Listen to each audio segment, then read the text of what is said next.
नमस्कार। यो बहसमा म यहाँहरूलाई हार्दिक स्वागत गर्दछु। जीवराम भण्डारी। आज यहाँहरू सामुन्ने उपस्थित हुनुहुन्छ रमेश खरेल। उहाँ नेपाल प्रहरीका पूर्व डिआइजी हुनुहुन्छ, एक अभियन्ता पनि। नेपाल प्रहरीमा उहाँलाई एक ढङ्गले रोल मोडेलको रूपमा पनि हेरिन्छ। कस्तो अधिकृत नेपाल प्रहरीलाई जरुरी थियो या छ भन्दा रमेश खरेल जस्ता यस ढङ्गले पनि सम्बोधन गरिन्छ। रमेश खरेलसँग म आज समग्र विषय, पछिल्लो कतिपय घटना यस्ता जोडिएका छन्, त्यसको जवाफ, त्यसको कुनै न कुनै ढङ्गले जवाफ रमेश खरेलबाट दिँदा नै नेपाली जनलाई पनि काहीँ न काहीँ ढाडस र सान्त्वना हुन सक्छ। उहाँ एउटा अभियन्ता, हाम्रो नेपाल सुशासन अभियानको एउटा अभियन्ता पनि हो। उहाँहरूको दाबी के रह्यो भने यथास्थितिमा चल्न सक्दैन। पात्र प्रवृत्ति उही पुरानो बोतलमा नयाँ भने जस्तो मात्रै हुन्छ। त्यसैले आमूल परिवर्तन हुनुपर्छ। यो अभियानमा पनि उहाँहरू निरन्तर लागिरहनु भएको छ। उहाँसँग आज म समग्र विषयलाई, समसामयिक विषयलाई केन्द्रमा राखेर केही विश्लेषणात्मक र केही सूचनामूलक ढङ्गले कुराकानी गर्नेछु। सर्वप्रथम म उहाँलाई स्वागत गर्छु। स्वागत छ यहाँलाई। नमस्ते। अब म सिधै विषयमा प्रवेश गरेँ। नेपालको अहिलेको अवस्था कस्तो देखिन्छ भने, जो तपाईँ एउटा अभियन्ता पनि भएको हुनाले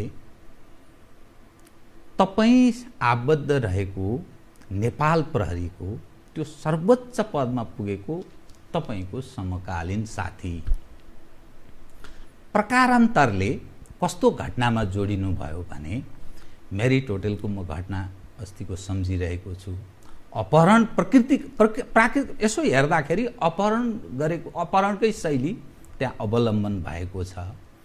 सर्वोच्च पदमा, नेपाल प्रहरीको सर्वोच्च पदमा पुगेको व्यक्तिबाट त्यो भएको घटना मैले यसकारण भनेको कि तपाईँ एसएसपी सम्म एक नम्बरमा हुनुहुन्थ्यो, तर एसएसपी पश्चात तपाईँ पछि पारिनुभयो। अब तपाईँको समकालीन मित्र जुन घटनासँग जोडिनुभयो, यसले नेपाल प्रहरी त्यो संस्थालाई के प्रभाव पर्यो? किनभने यो एउटा झाझुल्यमान ढङ्गले यसरी त्यो समाजमा चर्चा, बहस, छलफलको विषय छ। यसले संस्थालाई पनि कुनै न कुनै हानि नोक्सानी पुर्यायो कि भन्ने त्यो बचाउने ढङ्गले पनि मानिसहरू चिन्ता व्यक्त गर्न थाले। मैले यहीँबाट सुरु गरेँ। यससँग जोडिएका अनेक विषयहरू छन्, क्रमशः उठान गर्छु कृपया। हस्, धन्यवाद। सबभन्दा पहिला यहाँलाई धेरै धेरै धन्यवाद छ। र यहाँलाई मेरो अनुरोध यो टिभीलाई मार्फत सबैलाई के अनुरोध छ भने, मलाई डिआइजी, पूर्व डिआइजी नभनिदिनुहोस्, पूर्व प्रहरी भनिदिनुहोस्।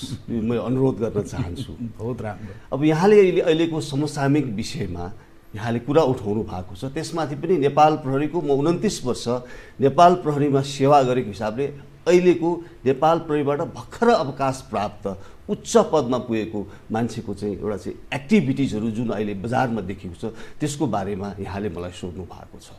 म यहाँलाई के भन्न चाहन्छु भन्दाखेरि, मान्छेको एउटा हेबिट बसिसकेपछि त्यो हेबिटबाट ऊ त्यही काम गरौँ जस्तो उसलाई लाग्छ। उहाँको इतिहास हेर्दाखेरि उहाँ सुरुदेखि नै के त भन्दाखेरि चाहिँ पावर सेन्टरलाई अलिकता चाहिँ रिजाउन खोज्ने, लम्पसारवादमा अलिकता तल्लीन हुने र कसरी आफ्नो फाइदा हुन्छ भन्ने उहाँ सधैँ लागिरहनु भएको थियो। अब उहाँ सर्वोच्च पदमा पुग्नुभयो, उहाँलाई बधाई छ, धन्यवाद छ।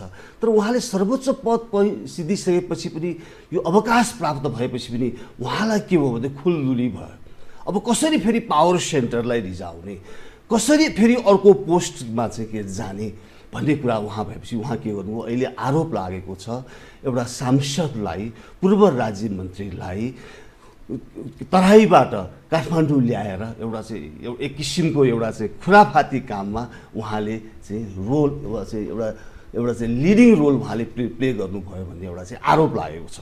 अब आरोप त लागेको छ, यसको प्रमाणित गर्ने म यहाँ प्रमाणित गर्ने आधिकारिक म होइन सर।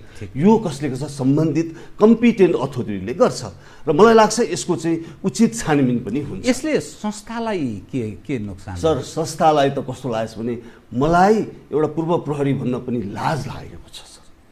यति ठुलो चाहिँ नेपाल संस्थाको शिर गिरेको छ।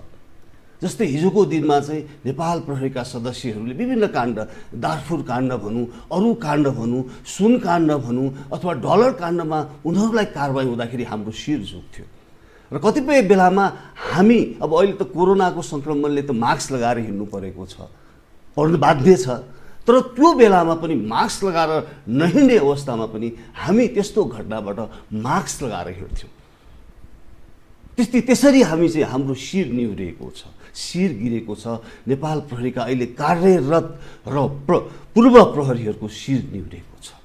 म अलिकति किनभने यो विषय किन जोड्न मैले चाहेको भने मैले पृष्ठभूमिमा पनि बताएँ, तपाईँ एसएसपीसम्म 1 नम्बरमा हुनुहुन्थ्यो।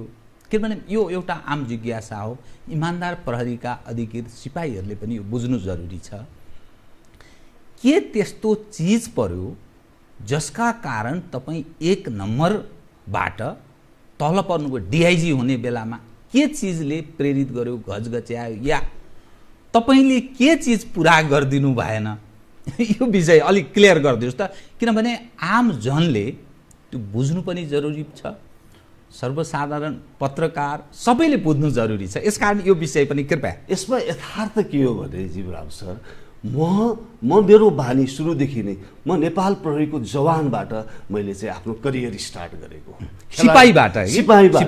सिपाहीबाट मैले करियर स्टार्ट गरेको हुँ। तपाईँ फुटबल र भलिबल र ह्यान्डबलको इन्टरनेसनल खेलाडीबाट म जोइन गरेँ। पछि बिए पास गरेँ, इन्सपेक्टरमा भएँ। त्यसरी म जोइन गरेको मान्छे।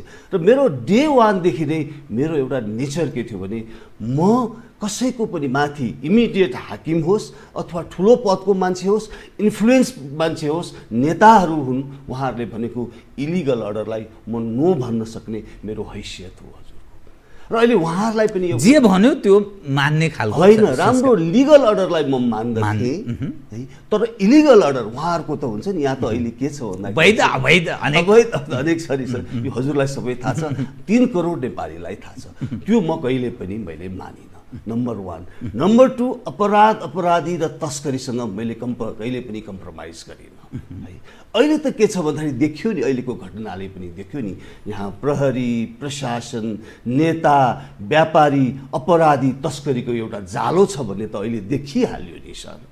कसरी गुजुल्टिएर बसेका छ भनेर देखिहाल्यो। र उनीहरूलाई के डर भयो भने यी नेपालका चाहिँ यो चाहिँ अनसोसियल एलिमेन्ट्सलाई के भयो भने यो प्रहरीको उच्च पदमा पुग्यो भने यसले हाम्रो आदेश मान्दैन, यसले कानुनको आदेश मान्छ, त्यसकारण यसलाई त्यो पदमा पुर्याउनु हुँदैन भनेर स्ट्राटेजिकली मुभ गरियो, उहाँहरूले गर्नुभयो। म यो डिआइजी, एसएसपीबाट डिआइजी हुँदाखेरि युनाइटेड नेसन्सको यो P4मा डार्फुरमा कार्यरत थिएँ। त्यतिखेर म कार्यरत थिएँ। र त्यही बेलामा प्रमोसन हुने बेलामा म RNR भन्ने हुन्छ हजुर, 42 दिन काम गरिसकेपछि 2 हप्ताको चाहिँ रेस्ट एन्ड रिक्युपरेसन भन्ने हुन्छ, त्यसको लागि म काठमाडौँ आएँ। आउँदाखेरि मेरो प्रमोसनको प्रोसेस सुरु भइसकेको थियो। र त्यो बेलामा तत्कालीन नेपाल प्रहरीको उच्च पदमा बसेका आइजिपी पनि के भन्छ, नालायक निकम्बा आइजिपी भए। नाम भन्न मिल्छ? किन प्रकाश अरियाल हुनुहुन्थ्यो, उहाँ ढुङ्गा जस्तो हुनुहुन्थ्यो, नतमस्तक हुनुहुन्थ्यो, बोल्नु हुँदैन थियो है। उहाँले केही पनि आइजिपी लिडरले त रेसिस्ट गर्नुपर्छ। यदि राम्रो प्रोफेसनल कम्पिटेन्ट पुलिस अफिसर छ भने नेताहरूलाई कन्भिन्स गर्न सक्नुपर्छ, हजुर यो गर्नु हुँदैन, यो अन्याय हुन्छ भन्नु सक्नुपर्थ्यो। उहाँ मूर्ति जस्तो है, टुप्लुक्क एउटा चिट्ठा परेर आइजिपी मान्छेबाट के एक्सपेक्ट गर्ने? त्यो कसले तपाईँमाथि खुराफाती गर्यो? त्यसबेला गृहमन्त्री को थियो र कसको कारण? अनि गृह सचिव पनि काहीँ न काहीँ भूमिका होला। अनि त्यस मूलत गृहमन्त्रीलाई पनि निर्देश गर्ने कोही थियो कि के थियो? त्यो अलि मैले अघि भने नि, अब हामी हेल्दी कम्पिटिसन गर्नु पर्थ्यो, स्वस्थ प्रतिस्पर्धा भएन। उहाँहरूले के गर्नुभयो, मेरो चाहिँ अब मेरो प्रतिद्वन्द्वीहरूले चाकडीमा विश्वास गर्नुभयो। कसलाई चाकडी गर्नुभयो? उहाँले अहिले त उहाँ त बितेर जानुभयो, प्रकाशजी हुनुहुन्थ्यो एकजना, दुःख लागेको छ, उहाँको वैकुण्ठवास होस्। प्रचण्डको छोरा, उहाँ पुष्पकमल दाहालजीको छोरा हुनुहुन्थ्यो, उहाँहरूलाई चाकडी गर्नुभयो, अरूलाई चाकडी गर्नुभयो। पुष्पकमल दाहालजी चाहिँ के अरे चाहिँ ब्याङ्ककमा चाहिँ ट्रिटमेन्ट, उहाँको श्रीमतीलाई उहाँलाई ट्रिटमेन्ट गर्ने जाने बेलामा एयरपोर्ट एयरपोर्टबाट स्वर्गीय प्रकाश दाहालजीले कसलाई फोन गर्नुभयो? गृहमन्त्रीलाई फोन गर्नुभयो। त्यो बेला गृहमन्त्री हुनुहुन्थ्यो हाम्रो चाहिँ रुकुमको जनार्दन शर्माजी हुनुहुन्थ्यो। उहाँलाई के फोन गर्नुभयो भने उहाँले कनेक्ट गर्नुभयो अनि उहाँले आफ्नो पिताजीलाई दिनुभयो, पुष्पकमल दाहालजीलाई दिनुभयो। उहाँले के भन्नुभयो? एउटै थियो, रमेश खरेल 1 नम्बरमा हुनु हुँदैन। त्यसपछि के भयो? त्यही अनुसार के भयो? यहाँ त मूल्याङ्कन त हुँदैन, यहाँ त आदेशबाट हुन्छ, लिस्ट गृहबाट तयार हुन्छ र अहिले त लिस्ट प्रधानमन्त्री कार्यालयबाट तयार हुन्छ र त्यसपछि प्रमोसन पोस्टिङ गरिन्छ। त्यसपछि काहीँ न काहीँ त्यो भूमिगत ढङ्गले गतिविधि हुँदो रहेछ। त्यो यो अलिकति क्लियर गर्नु। यसमा म अझ क्लियर गर्छु। त्यसपछि यो भयो, म 2 नम्बरमा भएँ। म आरएनआरमा उताबाट आएँ, सुडानबाट फर्केर आएपछि मैले सिधै गृहमन्त्री, तत्कालीन गृहमन्त्री को उहाँ हुनुहुन्थ्यो जनार्दन शर्माजीलाई मैले भेटेँ। पछि यो प्रमोसन भइसकेपछि अनि मैले भेटेपछि उहाँलाई मैले भने म किन 2 नम्बरमा भएँ गृहमन्त्री? मेरो पहिलो प्रश्न उहाँलाई थियो। उहाँले के जवाब दिनुभयो? सलाम गर्नुभयो होला। एज ए गृहमन्त्री रेस्पेक्ट गर्नुपर्छ, भेटेपछि रेस्पेक्ट गर्नुपर्छ, तर चाकडीको हिसाबले गइँदैन, कसैका नि गइँदैन। गएँ, ड्यु रेस्पेक्ट दिएँ। मैले पहिलो प्रश्न उहाँलाई सोधेँ, गृहमन्त्रीज्यू म किन 2 नम्बरमा भएँ? उहाँले के भन्नुभयो? तपाईँ राम्रो मान्छे हो, तपाईँ प्रोफेसनल मान्छे हो, मैले मेरो कमान्डरको आदेश मानेको हुँ, कमान्डरको आदेश आएँ, त्यसैले तपाईँलाई 2 नम्बर गराएँ। कमान्डर भनेको प्रचण्डजीको। यो ठुलो अन्याय होइन, यो अत्याचार होइन, यो पाप होइन, यो जस्तो ठुलो अन्याय यसरी नै अहिले पनि चलिरहेको छ।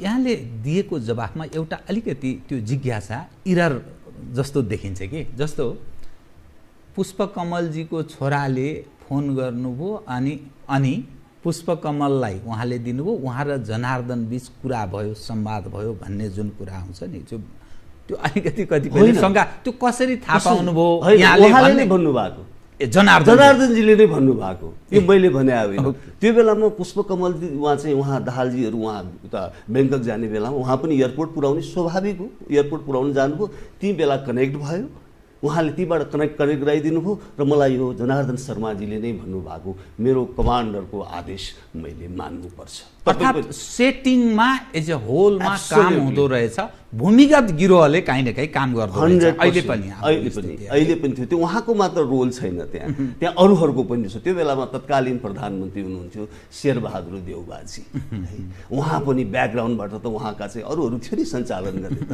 उहाँको त के उहाँको चाहिँ आफ्नो स्पाउस भए, उहाँका सालाहरू भए है। त्यसपछि चाहिँ गृह चाहिँ सचिव हुनुहुन्थ्यो, अहिलेका मुख्य सचिव हुनुहुन्थ्यो। उहाँ कस्तो पर्सनालिटी हो भन्ने कुरा यहाँहरूलाई थाहा नै छँदैछ।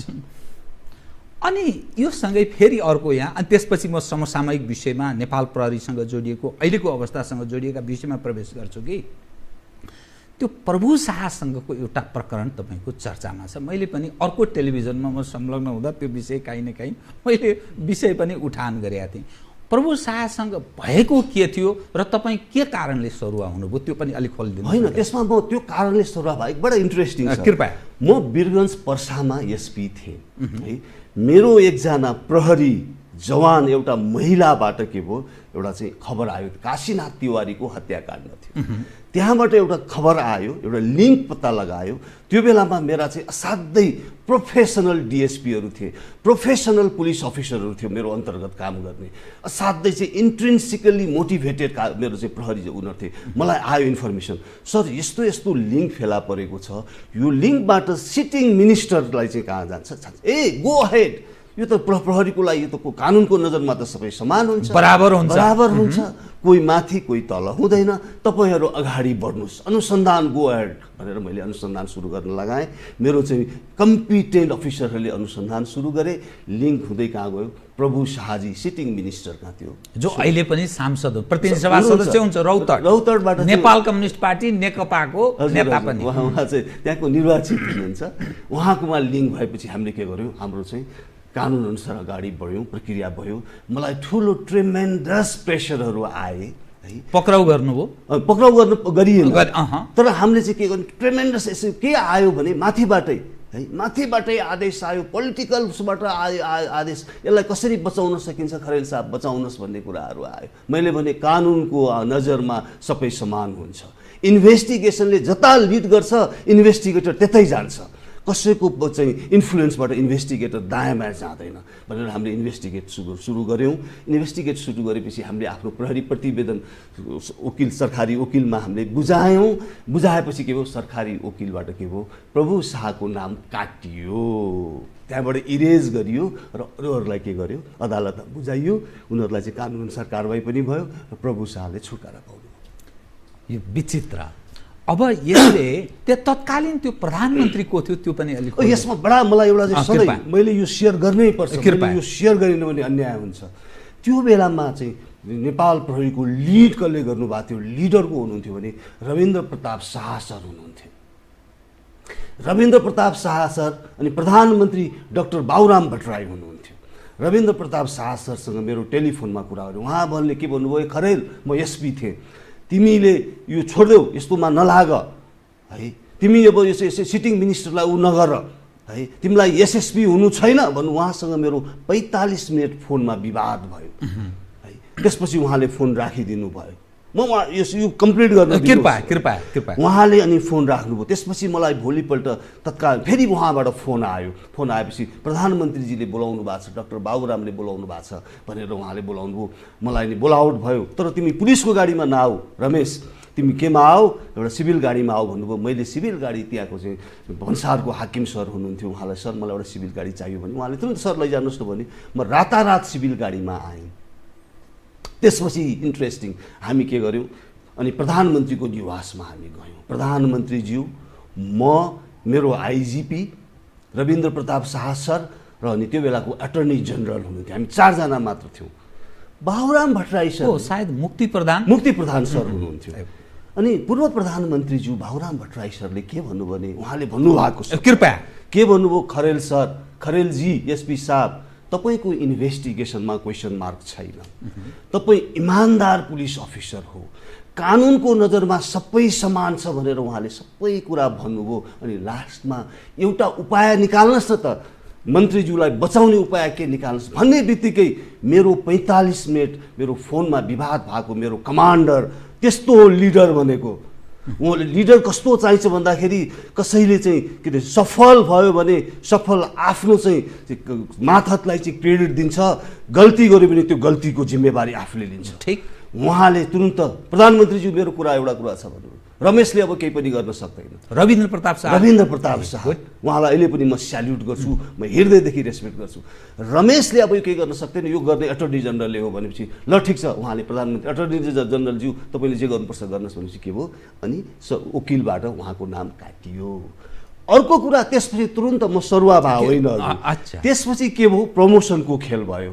प्रमोसन सुरु हुनु भयो, एसपीबाट एसएसपी हुने बेला रविन्द्र प्रताप शाहले मलाई त्यही बेलामा के गर्ने थियो भन्दाखेरि यस्तो पुलिस अफिसरलाई माथि स्ट्राटेजिकली मलाई तल खसाल्न खोजिएको थियो। अथवा त्यो बेलामा फेरि गृहमन्त्री को हुनुहुन्थ्यो भन्दाखेरि हाम्रो गच्छेदार सर हुनुहुन्थ्यो है, गच्छेदार सर हुनुहुन्थ्यो। गच्छेदारले के भन्नुभएछ भन्दाखेरि मलाई पछि रविन्द्र सरले भनेको, म उहाँलाई साध्यै रेस्पेक्ट गर्छु। उहाँले के भन्नुभयो भने अब यो रमेश खरेललाई चाहिँ कि प्रमोसनै नदिनु कि अथवा सबभन्दा लास्टमा ल्याउनु भन्नुभयो। अनि तर गच्छेदार सर पर्सा आउनु भएको थियो। पर्सा आउँदाखेरि त्यो बेलामा उहाँले गाउँ गाउँमा घुम्नु भएको थियो। गाउँ गाउँमा हुँदाखेरि उहाँले भाषणमा के गर्नुभएको थियो भन्दाखेरि अब म नेपालमा, त्यो बेला 75 जिल्ला थियो जीवराम सर, अब म नेपालको 75 जिल्लामा रमेश खरेल जन्माउँछु भनेपछि पर्साका जनताहरूले पुरै ताली बजाएका थिए। रविन्द्र सरले के भन्नुभयो, तपाईँ बोल्ने बेलामा 75 जिल्लामा रमेश खरेल जन्माउँछु भन्ने अहिले प्रमोसन नदे भन्न पाइन्छ मन्त्रीज्यू? त्यसरी बोल्छ लिडरले मौकामा।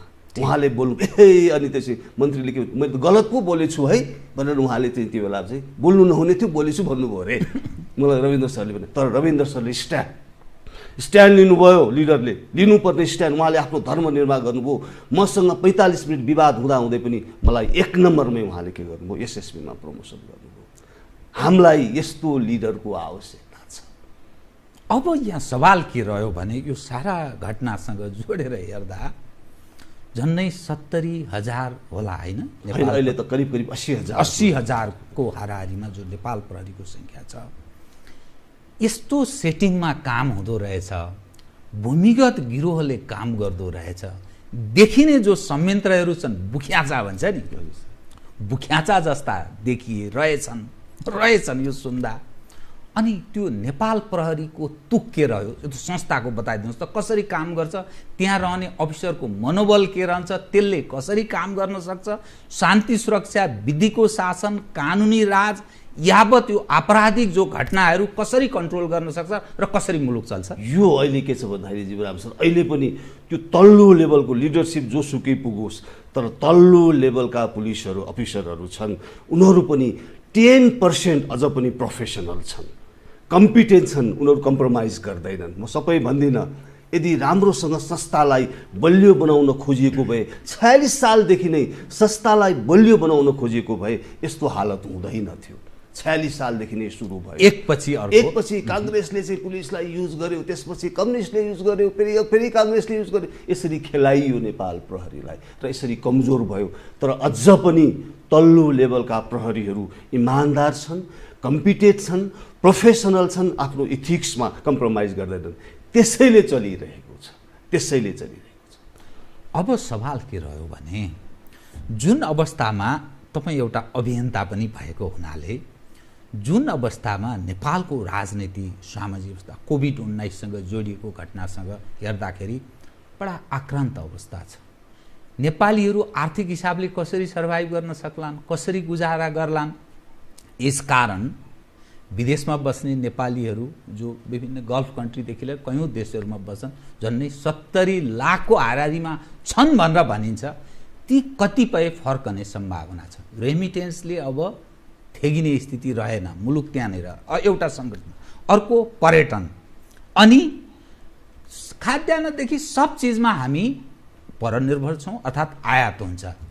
एक पछि अर्को राजनीतिक अगुवाहरूको यो चरित्र छ र राजनीतिक वृत्तका मानिसहरू समाजको एउटा आदर्श पुरुषको रूपमा कोही स्थापित हुन नसकेको स्थिति छ। अब मुलुकले कुन कोर्स लिन सक्ला? तपाईँ एज एउटा अभियन्ता तपाईँ प्रयत्न गरिरहनु भएको छ, कसरी हेर्नुहुन्छ यो घटनासँग जोडेर हेर्दा? अब यो कोभिडले हजुरको संसारै आक्रान्त छ होइन सर। अहिले जुन सरले भन्नुभयो, अहिले हामी क्रस रोडमा छौँ, कुन बाटो जाने कुनै दिशा छैन, किनभने हाम्रो लिडर इफेक्टिभ लिडरै अहिले हामीले पाएनौँ सर। लिडर त पायौँ तर इफेक्टिभ लिडर हामीले पाएनौँ। इफेक्टिभ लिडरमा के हुनुपर्छ भन्दाखेरि एउटा भिजन हुनुपर्छ सर। भिजन भनेको साइट होइन जीवराम सर, भिजन भनेको यो वालभन्दा पछाडि देख्ने एउटा के हो, त्यो चाहिँ एउटा भिजन हो। भिजन भनेको यस्तो एबिलिटी हो जसले के त भन्दाखेरि इन्भिजिबल देख्न सक्छ सर। त्यस्तो लिडर हामीले पाएनौँ। अर्को लिडर इम्पेथी भएको हामीले लिडर पाएनौँ सर। र जनतालाई कम्युनिकेट गर्ने एकदम चाहिँ अहिले त क्राइसिसमा त क्राइसिस कम्युनिकेसन भन्ने हुन्छ सर। त्यसमा जनतालाई सबै सही कुरा गर्नुपर्ने हुन्छ नि, त्यो केही पनि पाएनौँ। र अहिले वास्तवमा यो कोभिडको हकमा सरले विदेशमा बसेको नेपाली 70 लाख नेपालीहरू छन् भन्नुभएको छ। निश्चित हो सर, इन्डियामा गएर गल्फ कन्ट्री संसारभरि 70 लाख छन्। उनीहरूकै कारणले देशको के त इकोनोमी चलेको थियो सर। नेपाल त इकोनोमी रेमिटेन्सको हिसाबले वर्ल्डको टप 5 मध्येमा पर्छ सर। टङ्गो हजुरको चाहिँ हाइटी, तुर्कमेनिस्तान, किर्गिस्तान, नेपाल एउटा रेमिटेन्स बेस्ट इकोनोमी हो सर। त्यो मूल आधार त्यो हो सर। त्यो बेस भएको इकोनोमी अहिले हालत के छ भने सर, अहिले भनौँ न सर, विदेशमा बसेको नेपालीहरू अब उनीहरू फर्किन्छन् सर नेपालमा। उनीहरूमा पनि अर्को संसार, यो इपिडेमिक संसार महामारी संसारमा हो सर। हिजोको दिनमा अर्थक्वेक नेपालमा मात्र भएको थियो, 10 वर्षको इन्सर्जेन्सी नेपालमा मात्र भएको थियो। त्यो बेलामा नेपालीहरू विश्व सबैतिर गए, सबैले वेलकम गरे सर त्यो बेलामा। तर अब त सबै संसार महामारीमा छ। अब त नेपालीहरूलाई न्युयोर्कमा वेलकम गर्दैन, सोलमा वेलकम गर्दैन, युएईमा गर्दैन, मलेसियामा अब गर्दैन सर। उनीहरूलाई अप्ठ्यारो परेछ। अब यो बेलामा उनीहरू नेपाल आउँछ सर। त्यो आएपछि उनीहरूलाई कसरी एडजस्ट गर्ने, कसरी उनीहरूलाई चाहिँ इन्गेज गर्ने भन्ने कुनै वर्कआउट भए जस्तो मलाई लाग्दैन सर।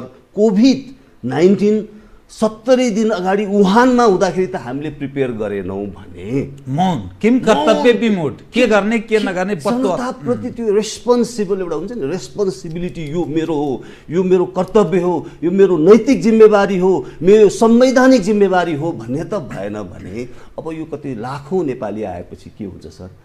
अब यहाँ उनीहरूलाई कहाँ अकोमोडेट गर्ने, के दिने? नेकपाको इकोनोमी त सर वर्ल्ड ब्याङ्कले IMFले त देखाइसक्यो सर, हामी कहाँ जान्छौँ भन्ने देखाइसक्यो सर। खोइ हामीले चाहिँ त्यो स्ट्राटेजी हाम्रो खोइ सर। अहिले पनि सर यो चाहिँ यत्रो महामारीमा त यो सरकारले महामारी लड्न जुझ्नको लागि औषधिमा त यत्रो ठुलो घोटाला गर्छ भने अरूमा के गर्यो होला सर? अहिले देखेको त सर यो त टिप अफ आइसबर्ग मात्र हो सर। भित्र त कति छ सर, कति छ। यस्तो बेलामा त यस्तो बेमानी गर्छ भने अब नर्मल अवस्थामा त के होला सर? यो समग्र अवस्थाको बारेमा नेपाली जन अनजान छन् भन्ने मान्न सकिँदैन।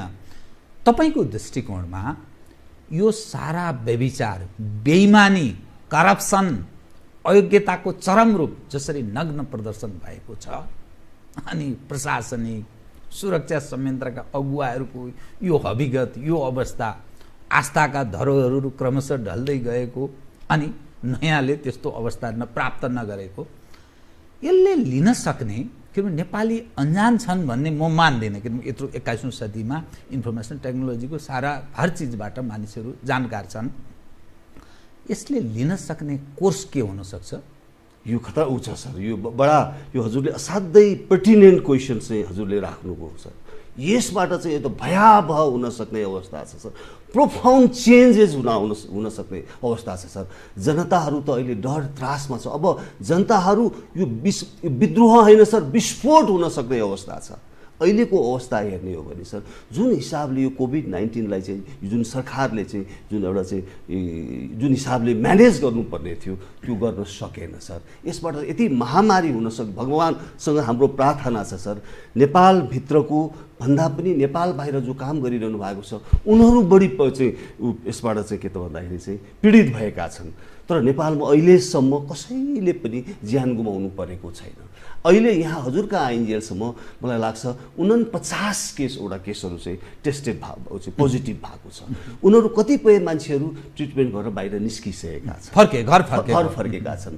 तर अब यसलाई हामीले एउटा युनाइटेड भएर एउटा चाहिँ यसको चाहिँ विरुद्धमा हामी लड्न सकेनौँ र यही पाराले यस्तो बेलामा खुराफाती खेल, अर्को षड्यन्त्र, एकमाथि अर्को षड्यन्त्र जुन अहिले भइरहेको छ नि सर, त्यो भयो भने यो ठाउँमा अब देशमा विस्फोट हुन्छ भन्ने हुन सक्दैन भन्न सकिँदैन, नकार्न सकिँदैन सर।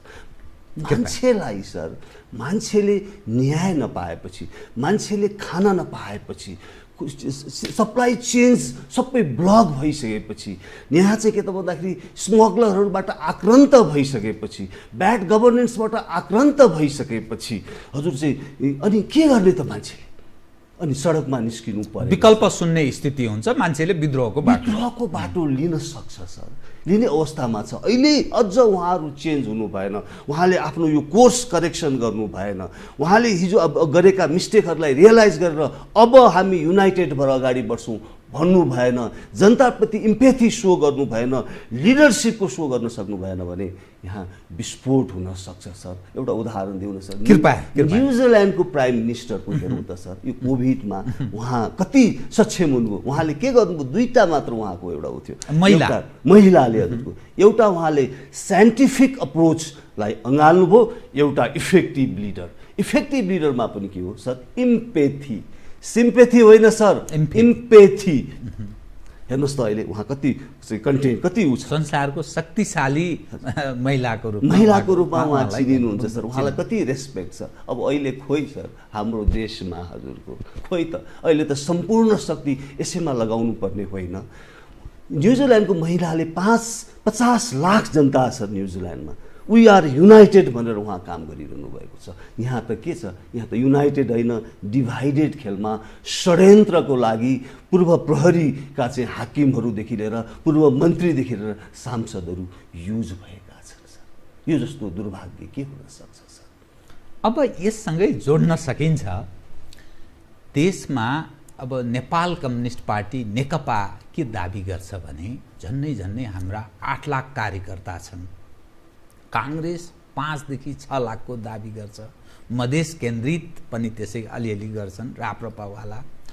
त जुन तपाईँ विस्फोटको अवस्थामा छ भनेर भन्नुहुन्छ नि, जनता अर्थात् जो कुनै न कुनै ढङ्गले पीडित छ, त्यो असन्तुष्ट छ, अनि त्यो सङ्गठित जत्था एकपछि अर्को, मानिलिनुहोस् फर्स्ट लेयरको लिडरहरू असफल भए पनि दोस्रो तेस्रो चौथो भन्ने एङ्गलबाट पनि मानिस सिस्टम दोष छैन, व्यक्ति हुनसक्छ, तर त्यहीबाट उम्रन्छ है। त्यस कारणले यसलाई भत्काउने बिगार्ने अलग ढङ्गले सोच्नु हुँदैन।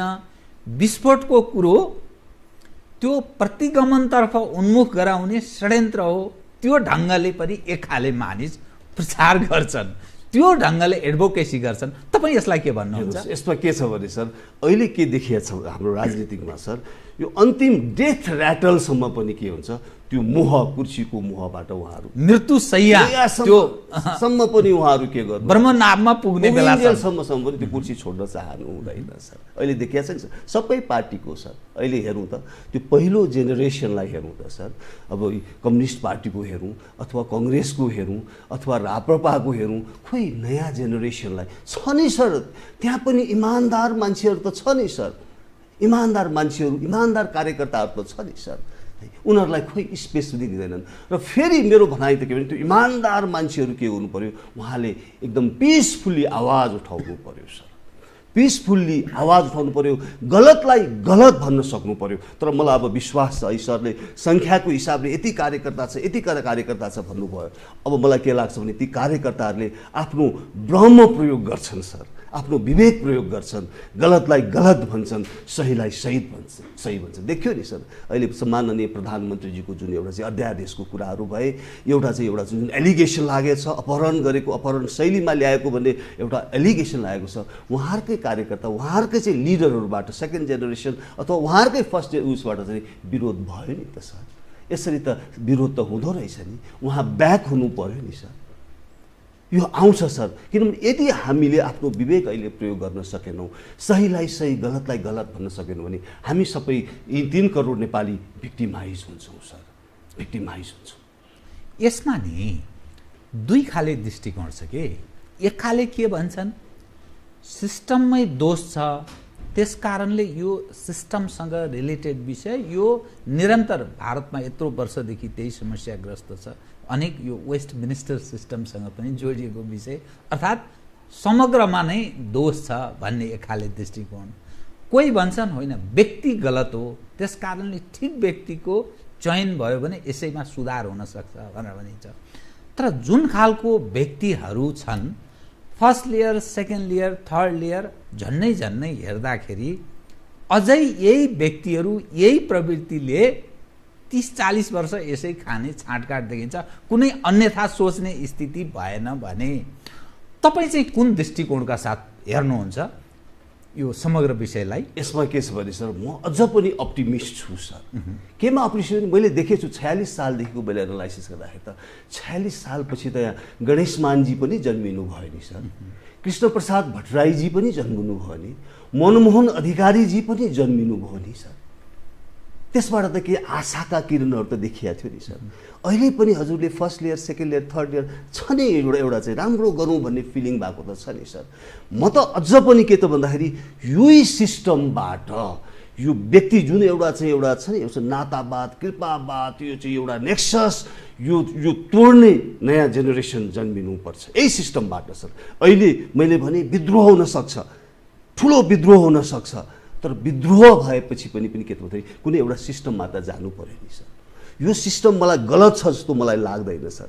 यो सिस्टम सबैले अपनाएको छ, बेलायतमा पनि यही सिस्टम छ सर, यो चाहिँ इन्डियामा पनि यही सिस्टम छ। हेरौँ त सर, बेलायतमा हेरौँ त र इन्डियामा हेरौँ, त्यहाँ के छ, केरलाकै हेरौँ न, यही सिस्टमको केरलाको उदाहरण हामी दिन सक्छौँ नि। समृद्धिको चरम रूप हेरौँ सर, यही सिस्टममा केरला कति प्रोस्पर भएको छ। अहिलेकै कोभिड-19 केरलाको चिफ मिनिस्टरले कति राम्रो रोल प्ले गरेको छ सर। अनि एक दिन स्टेटले, फेडरल गभर्मेन्टले चाहिँ लकडाउनभन्दा एक दिन अगाडि केरलाले लकडाउन गरेको छ सर। यो त उसबाट लिडरसिपको खुबी त देखियो नि सर। त्यहाँ उसले आफ्नो चाहिँ युनाइटेड भएर मुभमेन्ट कति गरिरहेको छ, टेस्टिङ, परीक्षण, पुनः परीक्षण, बारम्बार परीक्षण, जुन चाहिँ वर्ल्ड हेल्थ अर्गनाइजेसनले भनेको थियो त्यो अपनाएको छ। अहिले कति राहत छ सर केरलामा। खोइ हामी कहाँ सर, हामी कहाँ त अझ पनि सर मैले घुम्दै फिर्दै यो कोरोनामा लिएर आएँ सर। कृपया कोरोनामा यो एउटा ऱ्यापिड डायग्नोस्टिस टेस्ट भन्ने छ नि सर, यो मैले पढेको सर, बिबिसीमा मैले हेरेको, मैले पढ्दाखेरि के देखेको छ भने बिबिसी अक्सफोर्डका प्रोफेसरहरूले यो किटको चाहिँ एउटा चाहिँ भ्यालिडिटी र इफिकेसीमा क्वेसन मार्क बनेको छ सर। इन्डियामा पनि यसको युज भएको छैन सर, युरोपियन कन्ट्रिजहरूले गरेका छैन, त्यो पनि हामीले युज गरिरहेको छ। के चिजले गाइड गर्छ यहाँ? किनभने यो एज अ होल संयन्त्र पनि होला, परम्परागत विभिन्न इन्स्टिट्युसनहरू पनि छन्, के चिजले प्रेरित गर्छ र त्यो संसारमा असफल भएको यहाँ चाहिँ फेरि त्यो काहीँ न काहीँ प्रयत्न गर्छ? सर यो सबै कमिसनको खेल हो सर, यो भ्रष्टाचारको खेल हो सर। यो जालो जबसम्म हामीले तोड्दैनौँ सर, यो जालो जुनसुकै वाद हो सर, मेरो आफ्नो पर्सनल ओपिनियन, साम्यवाद भनौँ अथवा चाहिँ अर्को चाहिँ समाजवाद भनौँ, अर्को के वाद भनौँ, कुनै वादले पनि के गर्न प्रोस्पर हुन सकिँदैन जबसम्म हामीले यो भ्रष्टाचारको भाइरसलाई मिटिगेट गर्न सक्दैनौँ, जबसम्म यो गर्न सक्दैनौँ के हुन्छ, यो सधैँ यसरी नै हामीले पीडित हुनुपर्छ सर। अहिले पनि सर यो अहिलेको जुन एउटा चाहिँ अपहरणको कुरा आयो नि सर, यो तपाईँलाई कस्तो कस्तो फिल हो एज अ तपाईँको एउटा पुरानो तपाईँको प्रतिस्पर्धी पनि हुन् सर?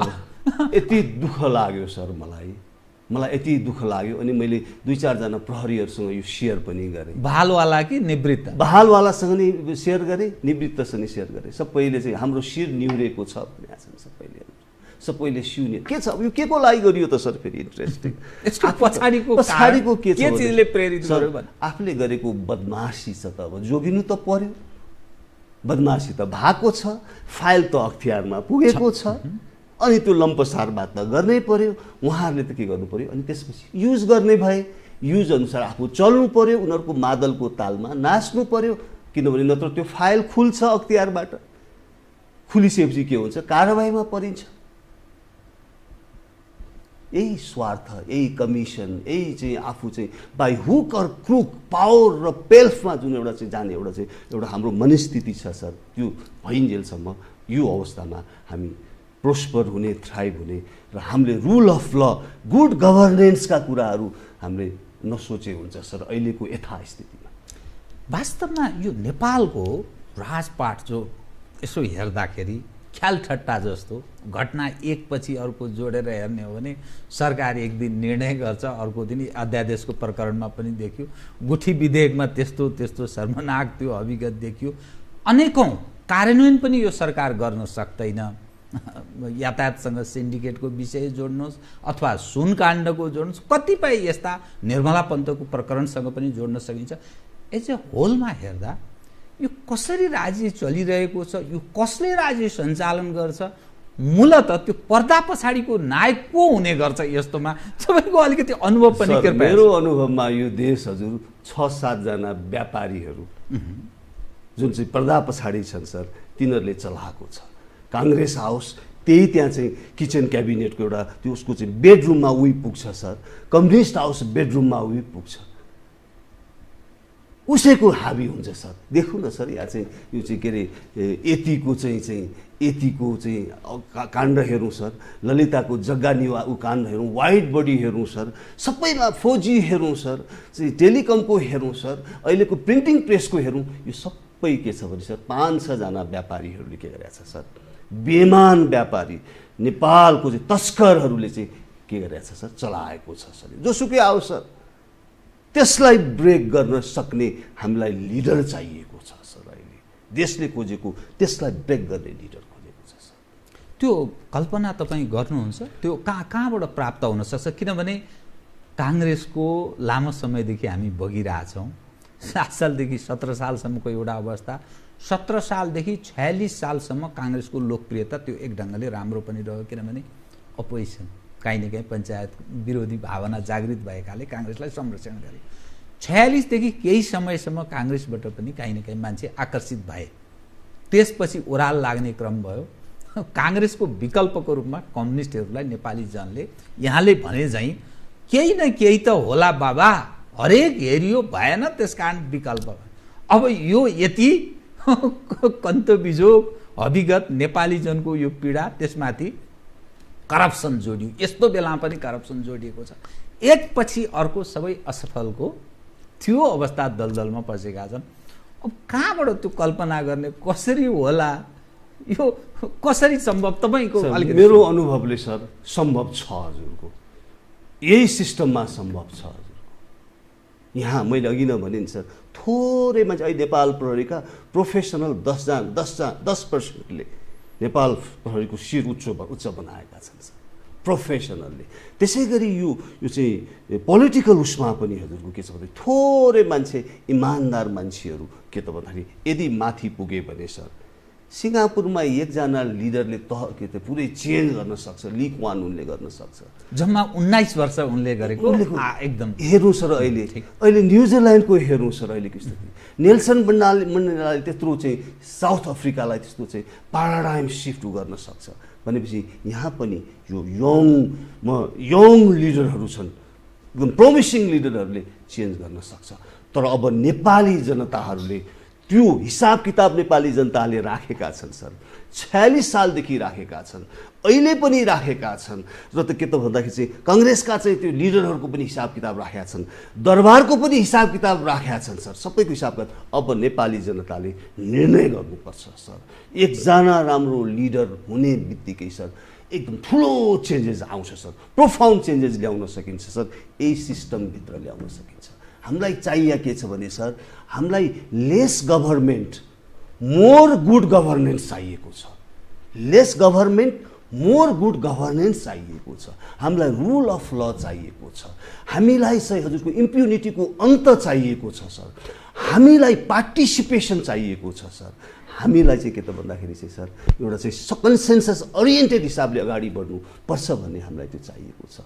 यो भयो भने इट इज पोसिबल सर, मैले देखेको छु। तपाईँ जुन अभियान चलाइरहनु भएको छ नि, तपाईलाई कुनै पार्टीबाट अफर आएन या त्यही पार्टीमा प्रवेश गरेर त्यहाँ सुधार गर्न सकिन्छ भन्ने केही महसुस भएन, या कुनै चिजले रोक्यो, या तपाईँ आफै यो चल्दैन, यिनीहरूबाट हुँदैन, त्यसकारण म आफै खोल्छु भनेर के पार्टी सञ्चालन, पार्टी नै ह्यान्डल गर्ने हिसाबले, केही पार्टीको रूप धारण गराउने हिसाबले यो अभियान तपाईँ प्रारम्भ गरिरहनु भएको छ? सर, यो हाम्रो अभियानको मेन फोकस चाहिँ के हो भन्दै सर, अहिले भएको ब्याड गभर्नेन्स, यो भ्रष्टाचार, नातावाद, कृपावाद, कार्टेलिङ, सिन्डिकेट, यो राजनीतिकरणमा भएको एउटा चाहिँ विशुद्ध एउटा चाहिँ के त भन्दाखेरि एउटा चाहिँ घृणित खेल भइरहेको छ नि सर। यो हिजोको दिन 50s पनि भएको थियो सर, ब्याङ्ककसम्म चाहिँ किनबेच गरेर लगे, ती उहाँहरू नै अहिले लिडर हुनुहुन्छ सर। अब अहिले पनि देखियो पुरानो प्रवृत्ति फेरि दोहोरियो सर, सारा चिज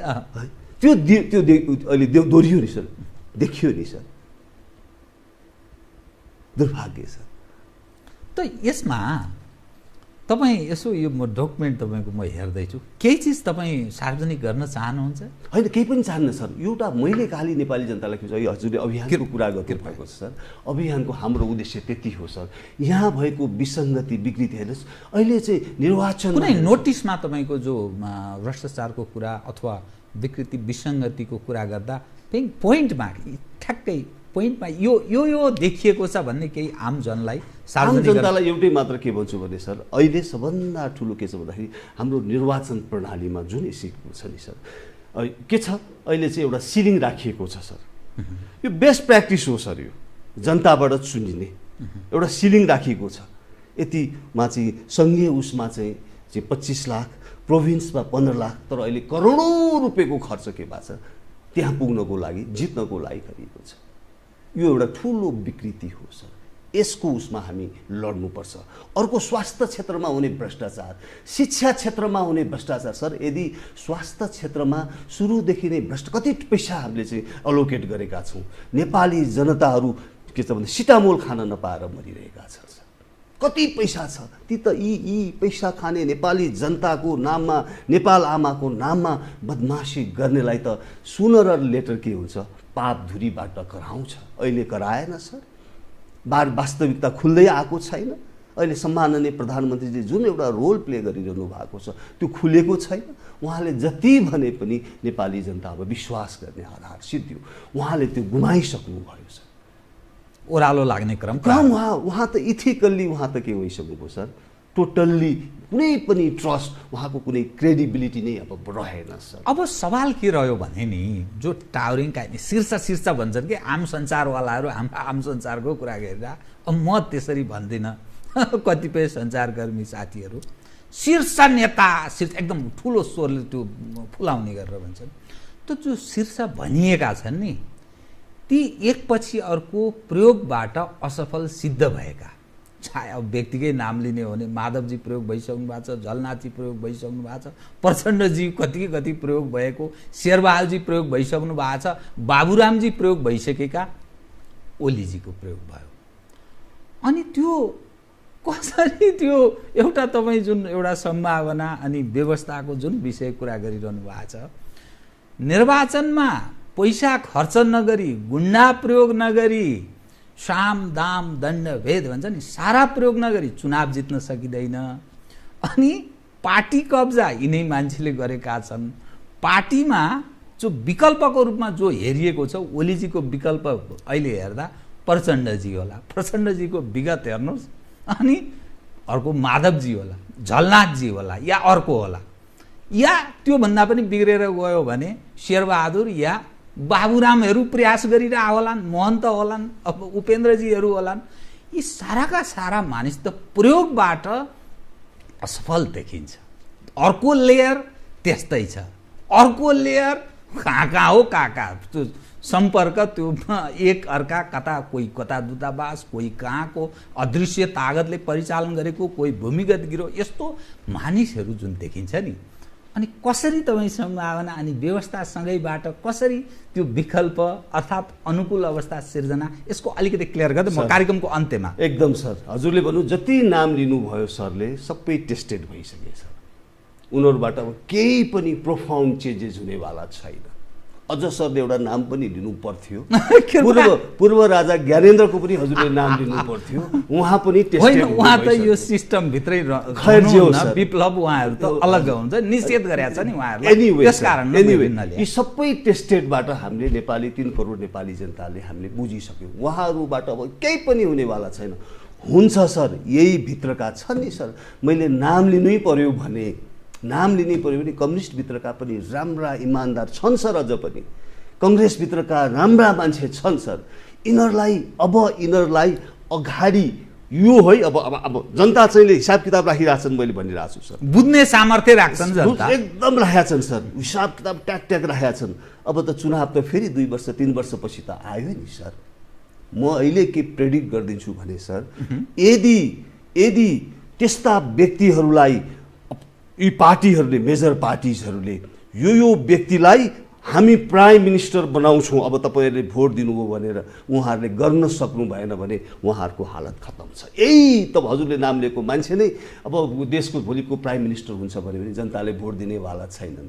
जनताले बहिष्कार पनि गर्न सक्छन् नि सर, जनताले बहिष्कार भोट नदिन नै सक्छ, यसको त अधिकारको कुरा हो। जनता सचेत छ, बुझकी छ भन्दा यसरी 100% बुझकी छ सर, 100% बुझकी छ। सरले अघि मलाई एउटा सोध्नु भएको थियो, त्यसको जवाफ पनि दिन्छु, पोलिटिकल पार्टिज गर्ने भन्ने सर। म यो अवस्थामा नेपाली काङ्ग्रेस, नेपाल कम्युनिस्ट पार्टी, राप्रपा कहीँ पनि जोइन गर्दिनँ सर।